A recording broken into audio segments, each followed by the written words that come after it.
El sponsor de este vídeo es Surfshark VPN. Luego os doy más detalles. Amigos, volvemos a estar con Oliver Ibáñez. ¿Cómo estás, Oliver? Nacho, encantado de estar aquí una vez más contigo, esta vez para hablar del tema de los libros de Enoch. Fascinante. Me encanta este tema. Pero escucha una cosa, Oliver, has hecho un libro, Los libros de Enoch. Una traducción, sí, de los 3 libros de Enoch en español, libro de 400 páginas que incluye pues una traducción de los 3 libros de Enoch y un pequeño extra también, ¿no? El libro de los gigantes. Es un tema fascinante que relata la historia del patriarca bíblico Enoch, que según el Génesis bíblico fue llevado al cielo, fue arrebatado, como Elías, ¿no? Lo curioso es que en el Génesis te lo deja como un misterio. Te dice, y Dios se lo llevó.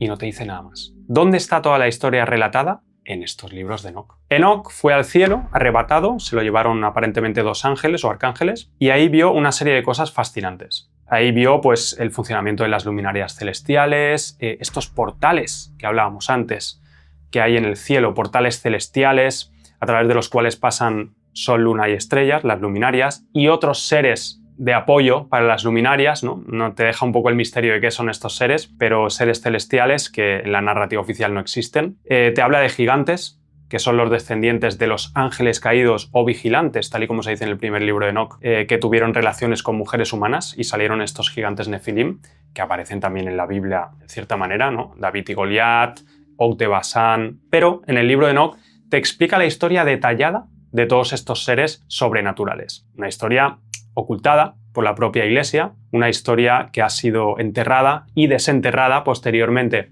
más recientemente en las últimas décadas, en los manuscritos del Mar Muerto que se encontraron en las cuevas de Qumran, ¿no? Con los trozos que se pudieron recuperar. Ten en cuenta que evidentemente hubieron saqueos, el Vaticano tiene un montón de libros ahí ocultos también de Enoch. Unos cuantos tiene que tener. Los que se quemaron en la librería de Alejandría y tal. Es decir, que lo que nos queda es lo que hay aquí traducido, pero es bastante, no es poco. Como te digo, la historia de los ángeles caídos, que se menciona brevemente en Génesis 6.1, se dice los hijos de Dios, que se llaman en la Biblia, bajaron a la tierra, procrearon con mujeres humanas y de ahí salieron, en la Biblia se les llama los guerreros de la antigüedad. Pero aquí te dice que estos héroes son gigantes realmente, son gente o seres sobrenaturales con una fuerza sobrehumana, un tamaño también sobrehumano y causaron gran caos en la tierra. De ahí vino luego el diluvio. Estos ángeles caídos enseñaron cosas al ser humano prohibidas, enseñanzas celestiales, ¿no? Hablamos de cómo se fabrican armas, las mujeres cómo se pintan, hacer encantamientos, manejar las plantas, los metales, cómo leer las estrellas, las constelaciones. Todo eso lo enseñaron a las mujeres humanas y esto provocó que la humanidad se descarriara de alguna manera, ¿no? Junto con el caos que provocaban los gigantes Nefilim, que comían incluso humanos. O sea, llegaron a devorar humanos también, animales, humanos, de todo. Había un caos en la tierra y vino este diluvio. Diluvio que aparece en la Biblia, pero que aquí te dice en el libro de Enoch que fue causado en parte por estos seres que bajaron a la tierra. Creo que además es una historia que se repite o se ha explicado de otras maneras, como por ejemplo los antiguos Anunnaki, la antigua Sumeria. Es decir, algo baja del cielo, algo se enamora de nuestras mujeres, o las mujeres de entonces, ¿no? Aquí el punto clave que has mencionado es que realmente estas entidades, estos hijos de Dios o estos ángeles caídos, tienen una compatibilidad genética con nuestras mujeres. Creo que eso es un gran punto que deberíamos de abordar.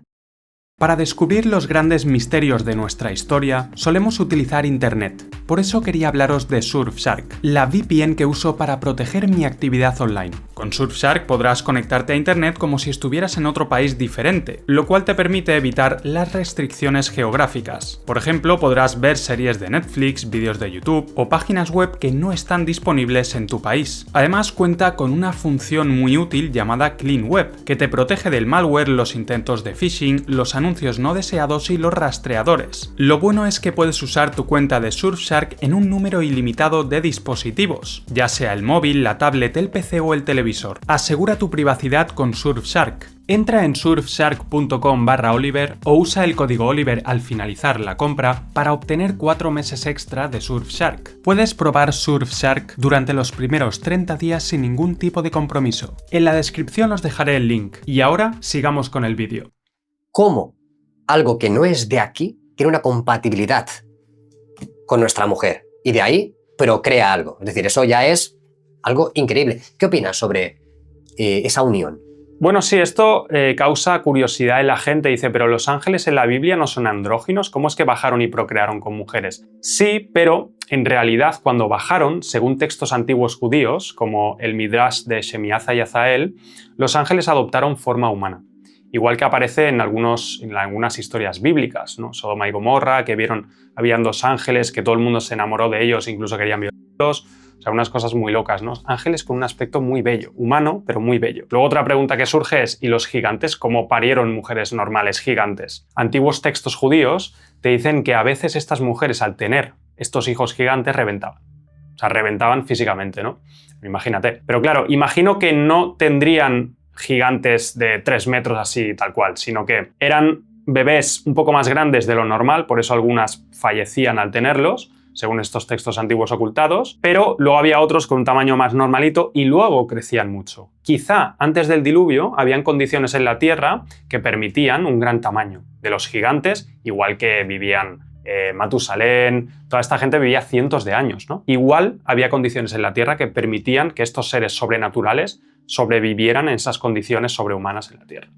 Uno de los puntos que me ha gustado es cuando ellos descienden y se transforman justamente en algo similar a un humano para poder procrear, ¿no? Creo que desde el punto de vista del libro de Enoc se puede valorar la opción de que estas entidades bajaran a la Tierra y que a raíz de ahí hubiera un proceso evolutivo. Es decir, cómo esa alma al final llega a la culminación de algo físico. Cuando hablamos del castigo, por ejemplo, de cuando bajan los arcángeles conocidos, Uriel, Gabriel, Miguel, y los encarcelan, son castigados durante generaciones o durante milenios en el interior de la Tierra, ¿no? En el interior de la Tierra o realmente en la Tierra. No pueden escapar de esta cárcel. El cuerpo físico, el alma. Creo que tanto el libro de Enoc como la ufología culmina en la comprensión de la espiritualidad. Que no nos podemos ceñir únicamente a lo físico, en intentar comprender algo físico.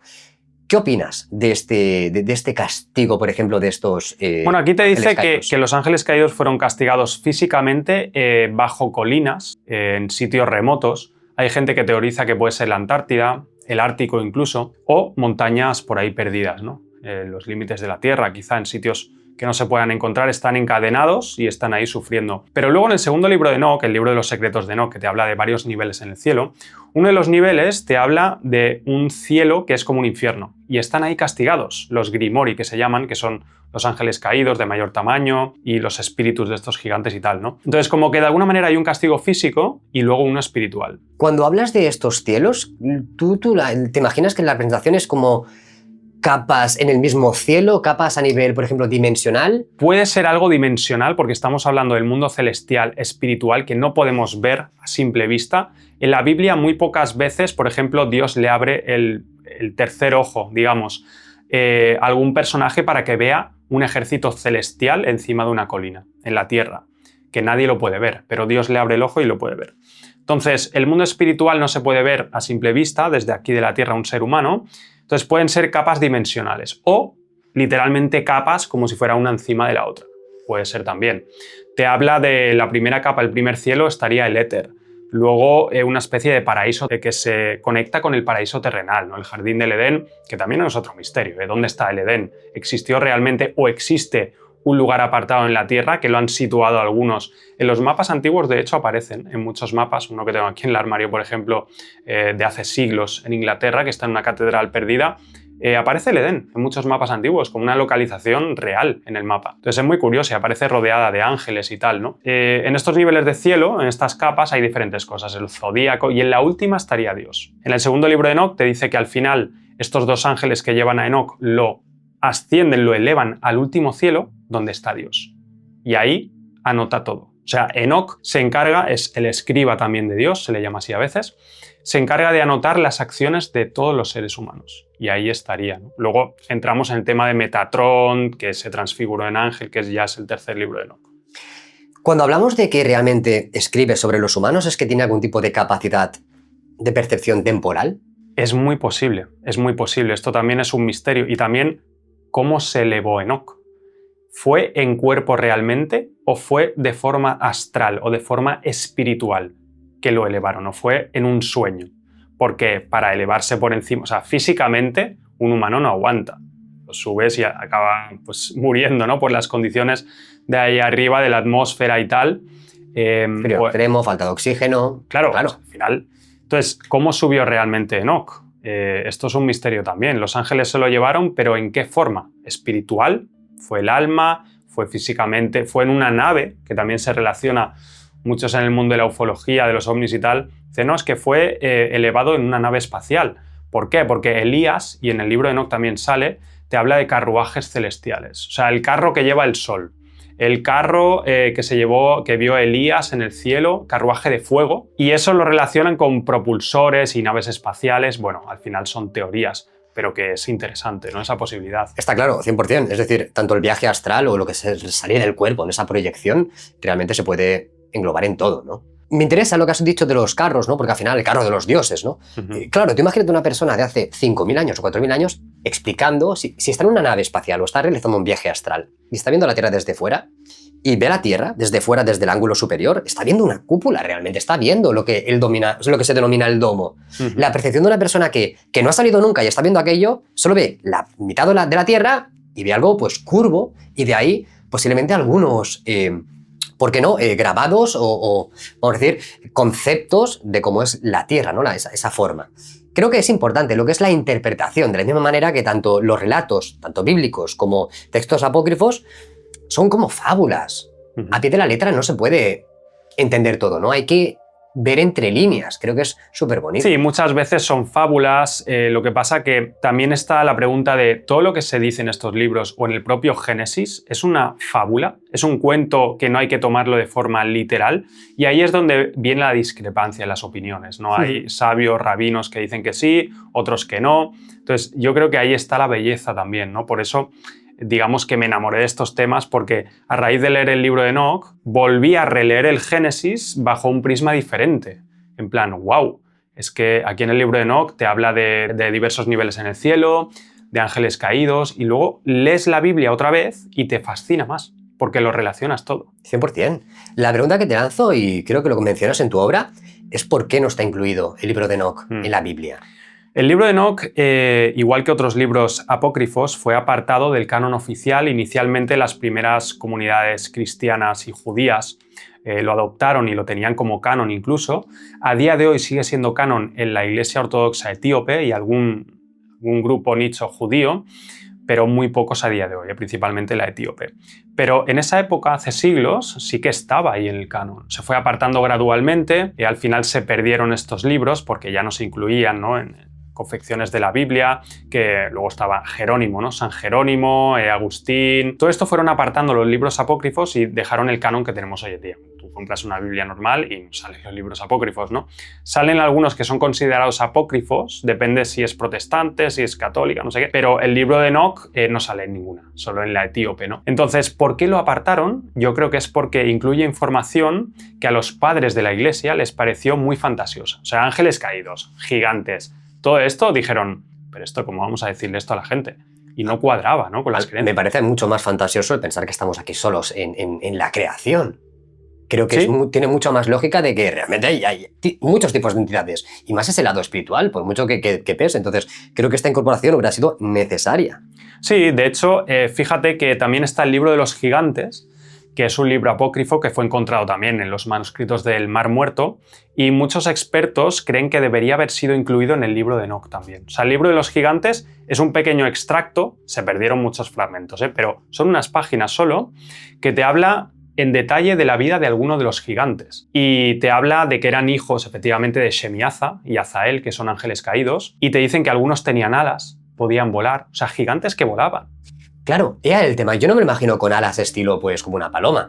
Pero ¿cómo antiguamente podías representar algo que estaba volando, que tenía la tecnología? ¿Tenían algún tipo de tecnología antigua? Es que yo creo que era eso. No es que tenían alas físicas con plumas, es que igual tenían algún tipo de tecnología.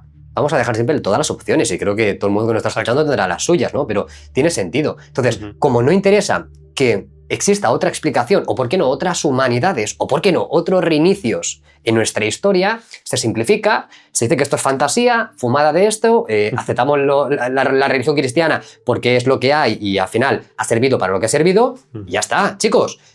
Poned la televisión, mirad telebasura y ya está. y las cámaras de lanzamiento de SpaceX, mirad este ángulo así del espacio y conformaros, ¿no? Trabajar, tener hijos y hasta luego. Sí, fíjate también que hoy en día, por ejemplo, esto de los gigantes como que confronta la idea de la teoría de la evolución también. O sea, en teoría, en la evolución hemos evolucionado de una partícula y tal hasta llegar al ser humano. Pero ¿dónde cuadra los gigantes? ¿Dónde cuadran ahí, en esa historia? O sea, porque hemos ido de más a menos entonces. Si habían gigantes... Porque fíjate que es muy interesante que al principio, en los primeros gigantes del libro de Enoch, de la Biblia y tal, se decía que medían 3.000 codos en el libro de Enoch, los primeros hijos de los ángeles caídos, que muchos expertos interpretan como la altura de un cedro normal. O sea, que es 25, puede llegar a 25 o 30 metros de altitud. Entonces, eso como que es más realista, ¿no? Un gigante de 25 metros sigue siendo una barbaridad. Es una barbaridad. Pero ya no son 300 o 3.000, que muchos dicen interpretando el texto literal, ¿no? Puede haber un margen de error ahí de decir, bueno, pueden ser 25 metros, 30, ya es más, los primeros gigantes. Luego, después del diluvio, quizá las condiciones en la Tierra cambiaron y ya no era factible, ¿no? Que sobrevivieran de mayor tamaño y fueron reduciendo el tamaño, igual que los años de vida.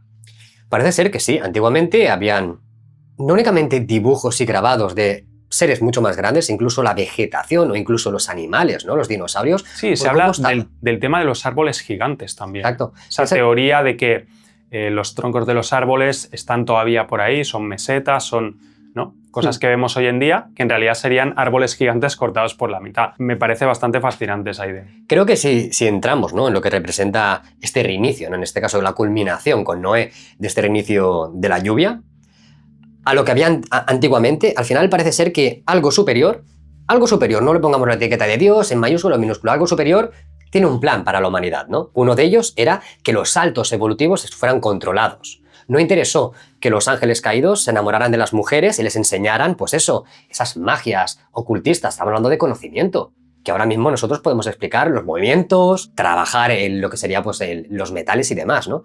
Pero eso parece ser que no interesaba o no estábamos preparados, ¿no? Todo ese conocimiento es la culminación hacia una acción. En este caso, podríamos incluso hablar de las religiones, el monoteísmo, a donde estamos actualmente, para bien o para mal. Al final hemos ido evolucionando. Los egipcios tiramos para atrás y si tiramos más para atrás que nos vamos a los lemurianos, atlanteanos. ¿Qué religión había ahí, no? Cuando hay un reinicio, que ahora quiero hablar contigo del diluvio, pero me gustaría hablar antes de los gigantes, ¿cuál es el objetivo? ¿Manipularnos para qué? Es la gran pregunta que tengo. Porque estamos viendo manipulación e intervención. No abracitos y amor aquí.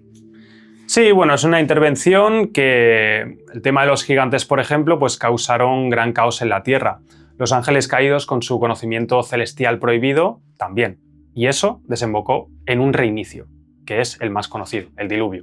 Aparece en Sumeria, Babilonia... Bueno, en todas las civilizaciones y religiones aparece un diluvio que reseteó la Tierra, que la Biblia te dice que Dios firmó un pacto con la humanidad después del diluvio, conforme no iba a traer otro diluvio igual, y ese pacto se simboliza con el arco iris que ciertos grupos han adoptado hoy en día para sus banderas y tal, pero que inicialmente tenía que ver con esto, el pacto de Dios con la humanidad post-diluviana. Y bueno, pues este tipo de reinicios, sobrevivieron unos cuantos solo. Noé, su familia, aparentemente también algún que otro gigante, porque si no nos explica cómo salieron gigantes como Og de Basán y David y Goliat, ¿no? Entonces, después del diluvio tuvo que haber unos gigantes que muchas historias de estas apócrifas te dicen que un gigante, Og de Basán concretamente te dicen, se agarró del arca de Noé y sobrevivió y luego tuvo hijos con historias diversas, o que uno de los hijos de Noé tenía el gen Nefilim y que bueno, hay varias historias, ¿no? Pero el tema es que sobrevivieron de algún modo y siguieron existiendo gigantes. ¿Cuándo acabaron los gigantes? Es una pregunta también bastante misteriosa. Algunos dicen que todavía existen gigantes, que están enterrados, que los tiene el ejército estadounidense en Afganistán, que encontraron, bueno, una serie de cosas que no se han podido comprobar fehacientemente, pero que el misterio está ahí. A ver si existen todavía gente con el gen Nefilim. Incluso se ha llegado a teorizar que la gente de la élite puede tener un gen Nefilim o de los ángeles caídos, porque hacen cosas que no parecen humanas. El sufrimiento que causa la élite con sus agendas es algo sobrehumano. Entonces, tienen que ver con estas entidades, que por cierto en los libros apócrifos, no solo en el libro de Enoch, sino en otros perdidos judíos como el Midrash y tal, te dice que tenían envidia del ser humano. O sea, los ángeles caídos, ¿por qué bajaron a la tierra? Porque en el momento de la creación, estos ángeles caídos le dijeron a Dios, ¿por qué creas al ser humano si nos tienes a nosotros? Y Dios dijo, es que el ser humano va a ser el principal ser de la creación, lo más de la creación, ¿no? Va a gobernar sobre toda la tierra, sobre todos los seres de la tierra, animales, plantas, etc. Los ángeles le dijeron, déjanos bajar y demostrarte que el ser humano no es tan perfecto, que nosotros somos mejores. Dios les concedió el deseo, bajaron, ¿y qué pasó? Que fue cuando fueron tentados por las mujeres, tuvieron hijos y Dios les dijo, ¿veis cómo no era tan fácil? Y estos son los ángeles caídos. Una historia fascinante. Simplemente como detalle, su pecado ha sido enamorarse de una mujer. Ojalá nuestros pecados únicamente sean enamorarnos de mujeres, ¿no?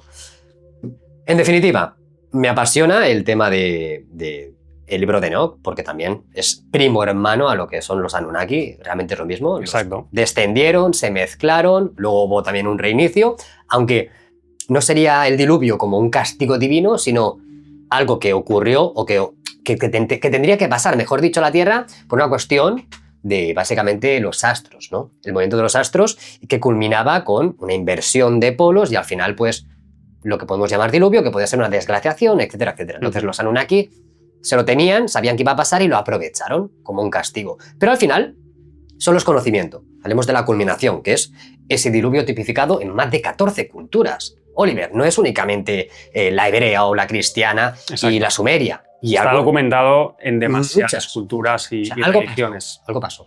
Algo pasó y yo creo que hay señales también, ¿no?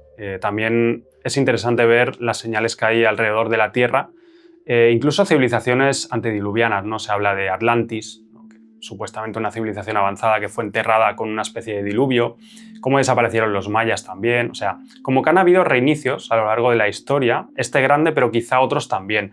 Se habla de mud floods, o sea, como diluvios pero de fango, ¿no? de barro, que enterraron catedrales y construcciones que habían.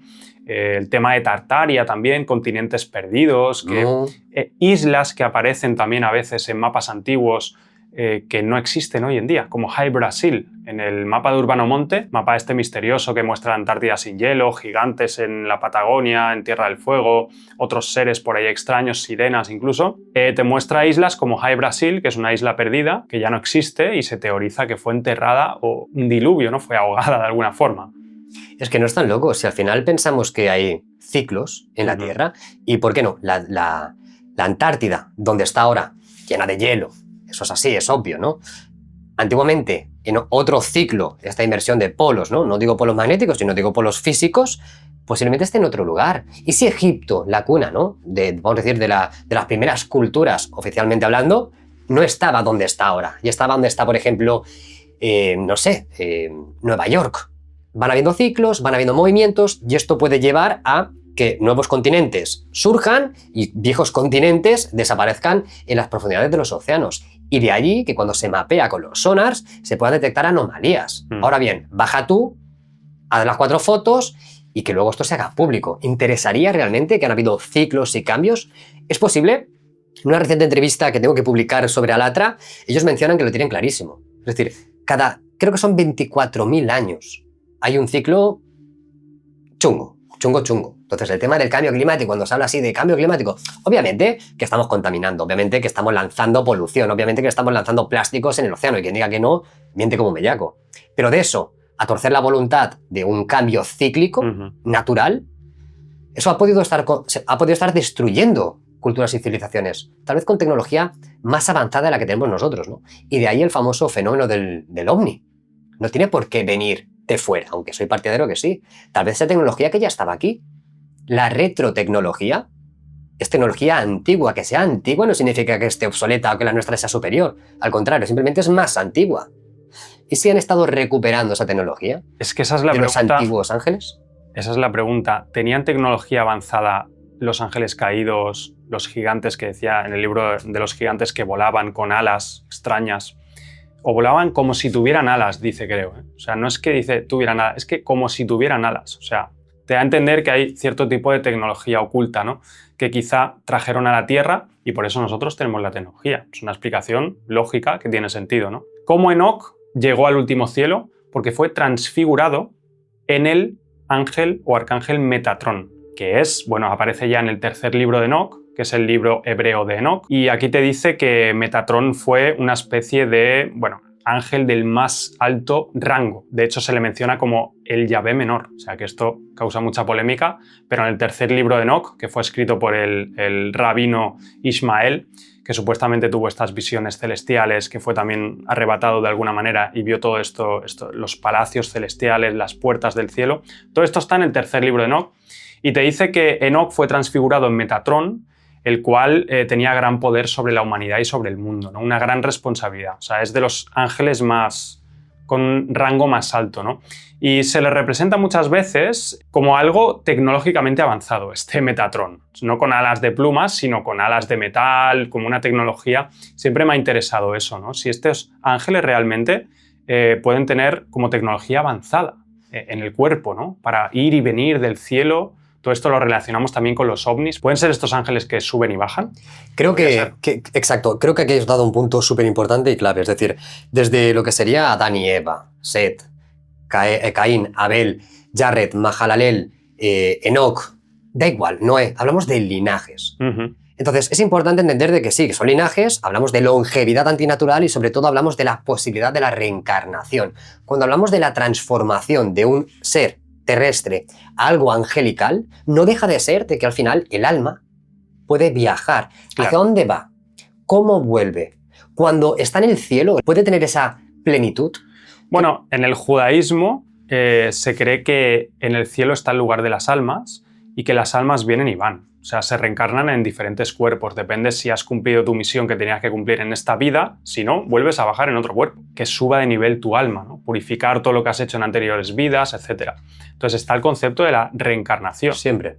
De la misma manera que Jesucristo, cuando preguntaba a sus apóstoles ¿y quién dicen que soy?, ¿no? Cuando estaba pues al principio de lo que sería su historia, algunos dicen que eres Elías. Es decir, siempre se ha estado barajando la posibilidad de la reencarnación. Lo que pasa es que se ha ido quitando de la historia, se ha ido quitando de básicamente las religiones, porque no interesa.